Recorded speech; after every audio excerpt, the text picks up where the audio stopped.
in the hierarchy of Nigerian impunity, the Igbo man is the lowest in that hierarchy, unfortunately so, but that is the reality. If that guy, mascot, if he was an Hausa or a Fulani man, we would not be united in condemnation of his evil. We would have been distracted by his ethnicity or religiosity, and we would have been debating that. If the king of Nigeria, who is sat within the city limit in Aso Rock, were to be a man from the Delta, when they brought the lepers to court in Abuja on Friday, Arewa would have gone crazy. But we have Muslim. Nobody can preach about it, and everybody is suddenly silent. Let me say this. Welcome back to Eke React. I don't come again with another trending topic in Nigeria. As you can see on this trending video, Mr. Dele Farotimi is trying to say that Nigerians no rate Igbos, that among other tribes for Nigeria, that Igbos are seen as the lowest. He also used what happened between Mr. Alex, who be saying a House of Rep member, and an Uber driver as an example. You guys remember say very dark man being called Mr. Alex out for the problem where him been get with an Uber driver, we be saying Nigerians drag the man and the man let us say sorry. You guys remember the story, right?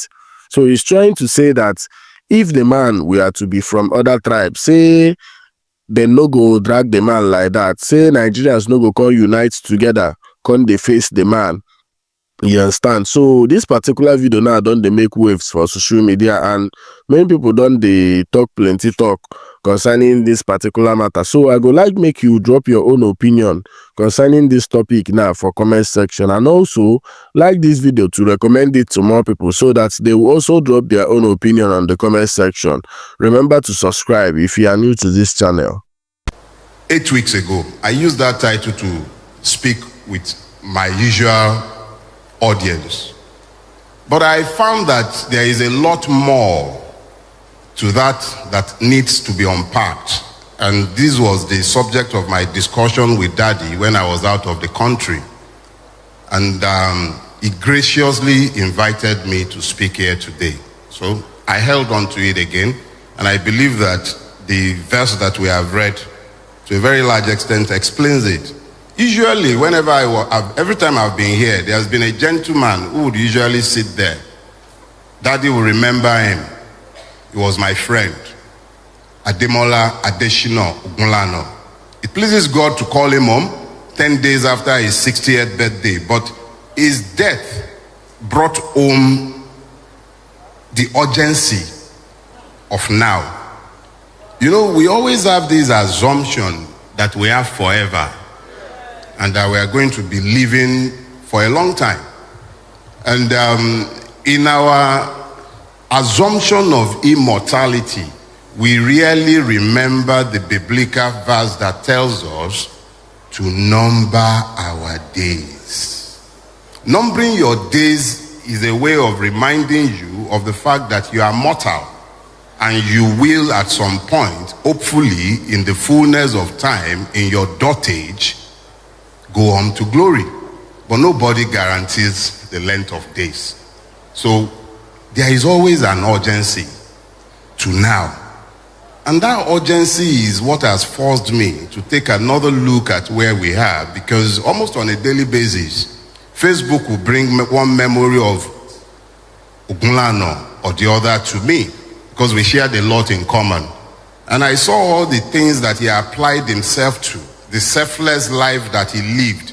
But I also could not help but remember the fact that he had plans running into years from now. He was a perfectly healthy man. He never slept a day in the hospital, but he's gone. He's gone.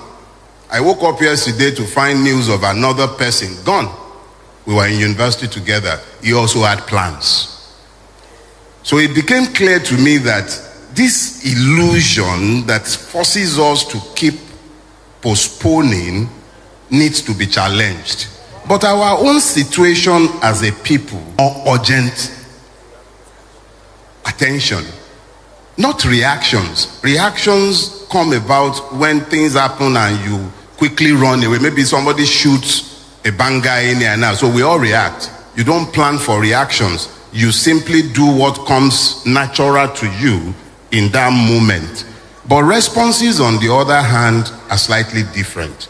Responses means that you have enough time to plan what you should do. At least you have sufficient time to act without panic and in a reasonable or reasoned manner, regardless of the situation that you are confronted with. I'll bring all of this to our scripture, because how does this concern us as a people? The totality of my life's focus is about securing a future for the Nigerian child. My own is completely selfish.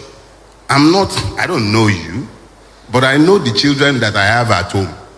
I know all the other children that are connected to me in one way or the other, and I look at that future and I am scared.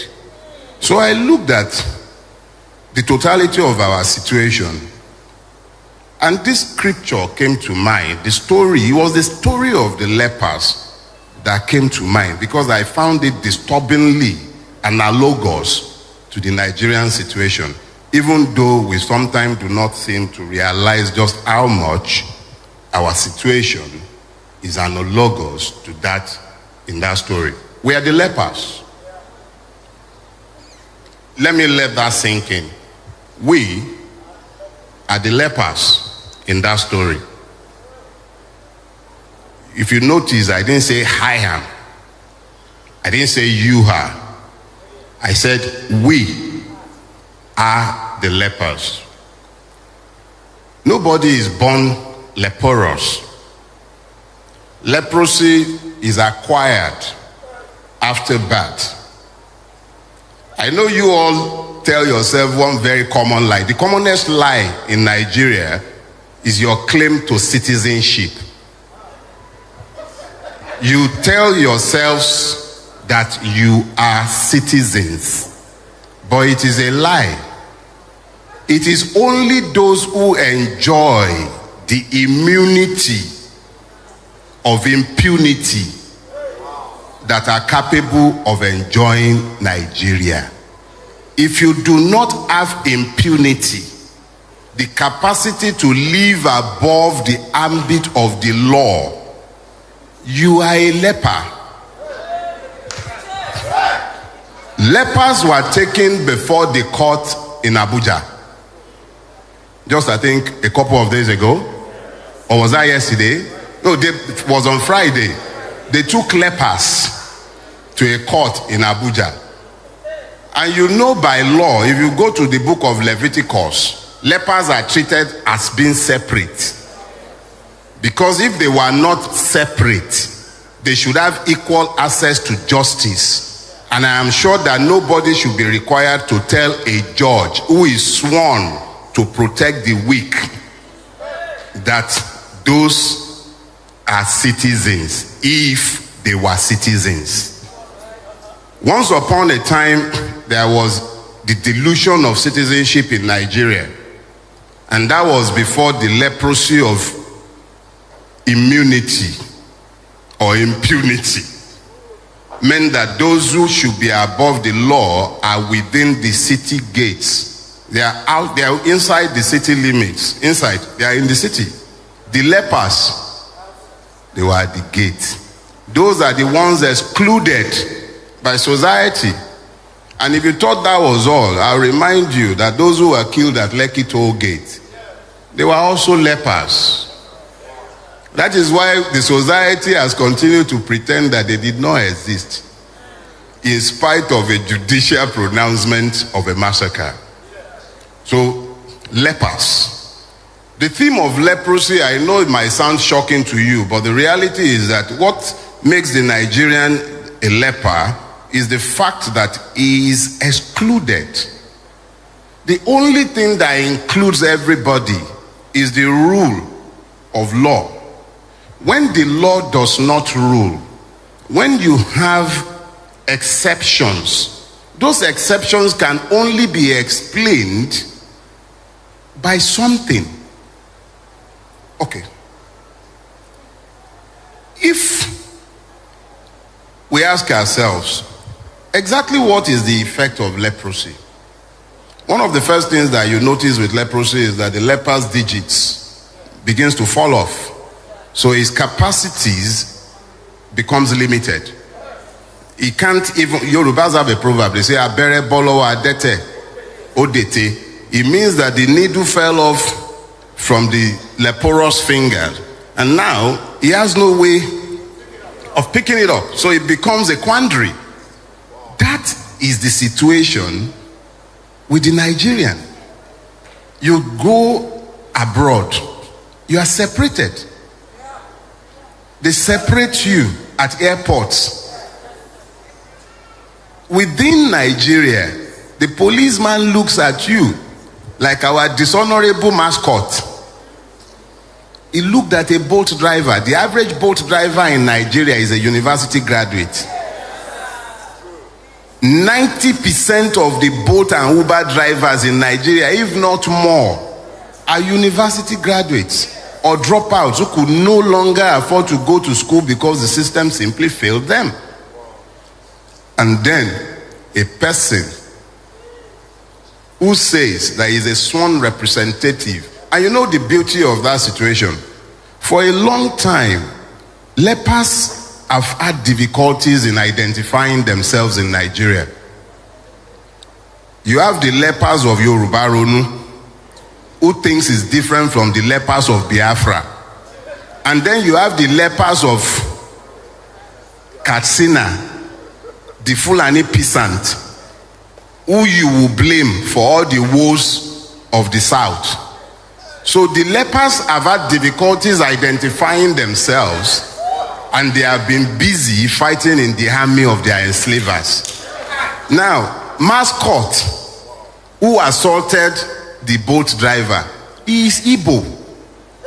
In the hierarchy of Nigerian impunity, the Igbo man is the lowest in that hierarchy, unfortunately so, but that is the reality. If that guy, mascot, if he was an Hausa or a Fulani man, we would not be united in condemnation of his evil. We would have been distracted by his ethnicity or religiosity, and we would have been debating that.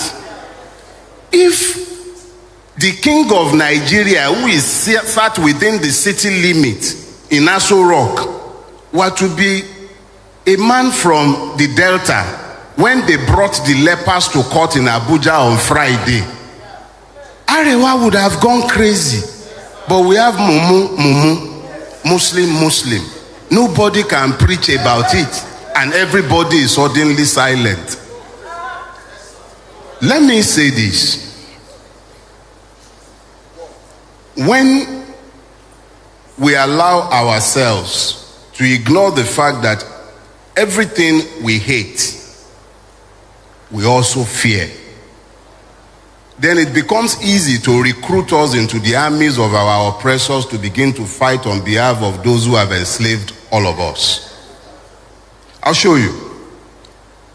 A few months ago, a certain cross-dresser in this town was arrested for spraying money. There are numerous videos online where you find obas, politicians, governors, even presidents, ex-presidents spraying money. But of course, EFCC is not meant for the like of them. It is the lepers that the EFCC must find. And of course, who is more leprous than the one who does not look like you? So we were all pressed into service in 18 Bobrisky to the point where we ignored that the law that was enforced against him is ignored in relation to others. Bobrisky, which is a paradox for Nigeria, the country we have all built, was now meant to go to jail.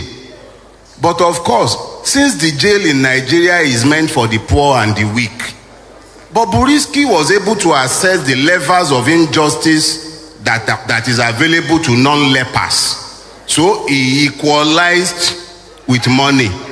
And then you begin this hypocritical belly aching that has run from the bowels of the disgraceful National Assembly, and they are having all kind of circuses, and we are all entertained, and we ignore that if it was available to the person we don't like, in relation to which we are now bleating, it was available to the murderers who could afford it. It was available to the armed robbers who could afford it. It was available to the kidnapper who could afford it. It was available to each and every one of the persons who could either afford it or who are members of the non-leprous class, whom the class is punishing and are sent to Kirikiri or other correctional or in-correctional centers. The important thing that we all need to understand in this case is that there is a commonality to this affliction that we forget when we convince ourselves to embrace the hatred by which we have been divided. Who are the Syrians? At least, I think by around verse 5, they start telling us about how the Syrians' tents were there. So, who are the Syrians? The Syrians are your fears. The Syrians are the hatreds. All the things that you have used to divide yourselves, those are the Syrians. Everything that we desire as a collective, because I doubt that there is anything the Yoruba wants that the Igbo man does not want, or that the Ijaw man does not want, or that the Fulani man would dislike. We all want the same thing, but we are failing to see the commonalities. The Syrians represent our fears. Everything we desire is at the other side of our fears.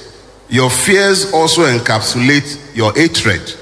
Like I said earlier on, it is impossible to love something and hate it. But you cannot ever fear anyone or thing without hating that thing. It is only God that you may fear. And I say this, myself and Daddy have had this discussion before. The proper word is not fear. You don't fear God. You reference him. Is referential awe. Respect, deep respect for his capacities, because it comes from you knowing him. You know what he can do. So you respect, venerate him. You don't fear God. It is reference, not in the fear of them. You are trembling. Even if you tremble before God, it's out of reference, not out of fear of injury. So let us be clear that everything that we seek is at the other side of our fears, of our hatred. If you look at 2 Timothy chapter 1 verse 7, to be specific, that's 2 Timothy chapter, it says, for God has not given us a spirit of fear, but of power and of love and of a sound mind. You know, it is impossible for you to have the soundness of your mind and embrace hatred. It is impossible. It is simply impossible. If you have retained the soundness of your mind, the only thing that might happen to you when you are confronted with a phenomenon is curiosity. You are curious. That's why you see Oyibo, when they run into something strange, they want to capture that thing, they want to study it. You know what we will do? If we are not casting and binding, we are finding the kumo with which we will kill that thing, because we are fearful. We have embraced the spirit of fear, and that spirit of fear also predisposes us to hatred. So anything that does not look like us, we are afraid of it. And we cover our fear with the veneer of hatred, because it's easier to confess hatred than to confess ignorance. The average person that you are hating on, whether it's the Yoruba Ponu faction of our country, whether it's the Arewa supremacist, whether it's the Biafran must go, whoever you are in Nigeria, our problems are the same. Exactly the same. It is in now recognizing that these problems are the same that we can now form alliances that leads us out of where we are. If you've ever seen ants, Thank you. When you see ants in floods, when there are floods, you find that ants build bridges. They knot themselves together, they join together to build bridges, and then others will climb on top of them and they all cross. And I did a social experiment in my house. I asked my wife to witness it one day. You know, when you see column of ants, and I can be a very curious person in spite of my age, I'm still a child. So I picked up a lighter one day and I burnt them. I'm sorry to confess, may God forgive me. So, and then I came back later on and I discovered that I couldn't find a single one. I was curious. I told my wife. So I did it a second time. I'm very curious. And then this time around, I saw that it was the ants themselves that were coming back to pick their dead. If you don't believe me, try it on your own. But even more curiously, this morning a friend sent me a scientific fact. Something said by Sir David Attenborough, and I want to share it with you so that I'll further explain this theme of finding common purpose. Sir David Attenborough said this. He said, biologists say that trees are social beings. They can count, learn, and remember. They nurse sick members, warn each other of danger by sending electrical signals across a fungal network, and for reasons unknown, keep the ancient stumps of long-felt companions alive for centuries by feeding them a sugar solution through their roots. I'll share this with Daddy. That's Sir David Attenborough, one of the foremost nature scientists in the world. Now, this is what when I read that piece, what scared me is the fact that trees that we would refer to as inanimate objects, they understand the need to synergize. They do not think or believe that they are alone. They understand the need for everybody to work together as a collective. I look at us, especially we Nigerians, and even more particularly our siblings, brothers and sisters, mothers and fathers who live in the diaspora. I sometimes hear them complaining about the racism in the countries in which they reside. And I am amazed that they could simply not recognize that the racist is merely the superior cousin of the tribalist. If you cannot accommodate the Igbo in your space, or you could not accommodate the Yoruba in your space, or you think the Fulani man is your problem, how do you say anything about the racist? The racist at least has the excuse of skin pigmentation. What's your own? So the biggest problem of the lepers would appear to be an inability to recognize themselves. Now, they didn't tell us that the lepers went in different direction. The scripture is clear. Although some scriptures, some Bible students will tell us that these were the children of Geas and his children. But it still does not explain the fact that they found the grace to act in concert. They moved as one. Two did not say, let's go into the city. They didn't remember this. In spite of the fact that they were lepers, they were not stopped from entering the city. They could have entered. So because you are carrying a Nigerian passport does not mean you are a Nigerian citizen. They could enter the city. They simply could not enjoy the privileges of others. So let's be clear, you can enter the city as Nigerian, you have your NIN, you even have BVN, you carry your passport. In fact, they asked you to go to your local government to get confirmation of your leprosy, and you did. Oh, sorry, your citizenship, and you did. So the only problem is that the lepers are not recognizing themselves. And you know what makes the situation even worse for the lepers? You can't vote your way out of your leprosy. Okay, you don't believe me?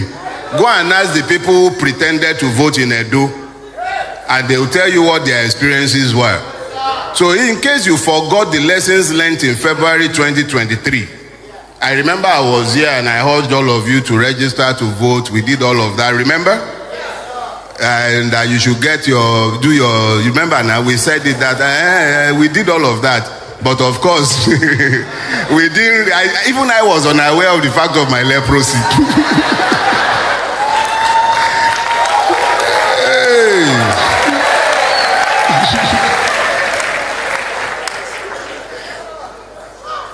See, the fact of our situation is that everything that we desire is on the other side of our fear. That your fear and the hatred you sometimes harbor, they're twins. If you would instead focus on the fact that the things you desire for yourself is no different from what the next person desires for themselves, even though there might be slight variations, we can at least agree on a raft of things that are common to all of us. I am sure that when the mascot of Impunity, I'm sure that part of his campaign, because I think he's an APGA representative, he even had one picture next to him on his poster, our brother Ikemba, may God rest his soul. Ikemba was gracing his campaign poster. Ikemba was right there. But did he ask the ethnic affiliation of the boat driver? He did not. Our ethnicities do not matter to our oppressors. The fact of our leprosy only matters to us. They don't care. They are above it. You know, when you say you are above principalities and powers, they are above leprosy. We are the ones who need to get it into our heads that all the things that we are using to divide ourselves do not divide those who have divided us and who are the ones profiting from where we are. But I can tell you all about the fact that we are the lepers. I can tell you all about the fact that the Syrians are our fears. I could even make an effort and say to you that the king and those within the city are those who are enjoying the impunity that we have spoken about. But it does not bring the urgency of now into focus. After my friend passed on, a Yoruba song kept rising up in my spirit. And it wouldn't leave. So from time to time, I will sing it, and don't worry, I'm not going to attempt to do anything like what your choir did. And it's most definitely not a Christian song, but it's a godly song, because it does preach directly from the scriptures. It says, "Ṣèyí tó ṣe ọ̀rẹ́ mi ọjọ́ ń lọ. Ṣèyí tó ṣe ọ̀rẹ́ mi ọjọ́ ń lọ, èyí tó bá ṣe là ó ròyìn. Ṣèyí tó ṣe ọ̀rẹ́ mi ọjọ́ ń lọ." I would interpret for you. He says, do what you will, for time is far gone. That's all he's saying. Ṣèyí tó ṣe ọjọ́ ń lọ. We can stay in our state of leprosy until we die. And then our children will inherit it. And you know the amazing thing about this sickness? Daddy even alluded to it when he was speaking earlier on. He said, truth dies in darkness. When a lie endures for so long and the sufferers become complicit in the erection and maintenance of that lie can actually become the truth in the consciousness of the victims. So each and every one of you, I'm speaking to you as my fellow lepers. I recognize the fact of my leprosy. I'm a Nigerian. That's why I'm always careful to explain that I'm not a citizen. I'm a victim of Nigeria. It is the grace of God that has kept one from the grave up till this point. 6 years ago, almost to the exact day, I was sent to prison by a court in this country for life, in the service of a church in this city. But the grace of God is what has kept me here, and I was freed. No, hold on, please. The point I'm trying to make to all of us is this. If we do not recognize the fact of the commonality of our victimhood, if you continue to think that those who voted Bulaba deserve their punishment and you don't want anything to do with them, you can't even bring yourself to show mercy to them as Christians, how do you bring yourself together to fight the evil? Okay, so you know the truth, but they are so ignorant because they have embraced hatred that they do not know the truth. How have you, as Christians, shown them the truth? I know it's actually very annoying, especially if you live in this neighborhood. This is Okota. Yeah. A vast majority of my Oriental brothers and sisters live in this neighborhood. You have borne the brunt of the madness that has overtaken our country. And you will see more. As we are drawing closer, because for them the election cycle has started. The election cycle has nothing to do with your votes. They don't care. They've written the result already. But having written the result, they need you to now begin to divide yourselves. You need to be told to ignore the pains in your bellies, the hunger. You must forget it. And for you to forget it, they must give you hatred to embrace. And I saw a piece in the paper, I think sometime this past week, and I know that they have started the race. You know what I saw? Ajeromi Felodun local government published a list of streets they were renaming in Ajegunle. And I saw how they are attempting to whitewash history and pretend that that a certain ethnic group do not exist in that neighborhood. And I laughed. But I also know that it will require the complicity of good men and women who elect to embrace hatred for that madness to endure. I have lived in the Lekki axis for at least about 22 years. I have been associated with that axis for over 30 years. I know the area well. The names on our streets, and I'm just using this to illustrate so that you understand the insidious nature of the evil that has overtaken our country. The names on the streets in the entirety of the Lekki Peninsula, I don't know about other parts of Lagos State, they came about in a specified manner. Lekki was a swamp, a vast swamp. It was only the express that had any solidity to it. And they were selling land, and my Oriental brothers and sisters came. They would buy land in swamps, and then they would build roads with rubbles, and then they would bring transformer, and then they would build a street gate. And other people will be encouraged by the reason of their presence to come and start building on their own plots. And then the way you name streets, you take an application to the traditional ruler that the street be named after you.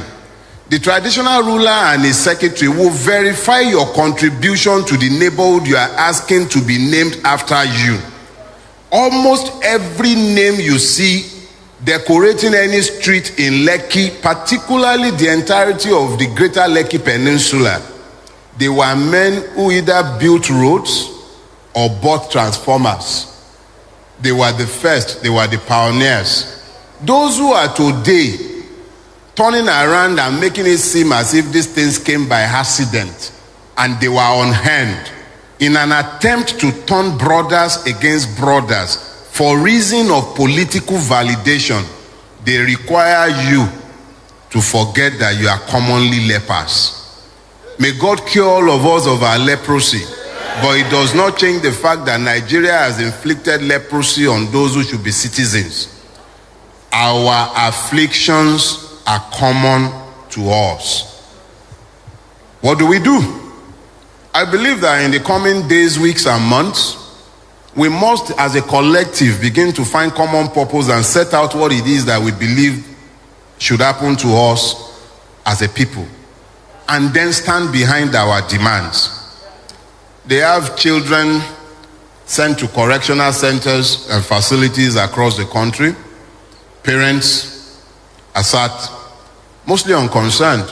A lot do not even know that this is in any way connected to them. But the reality is that tomorrow is actually quite gloomy if you took very good look at where we are today. There is a urgency of now.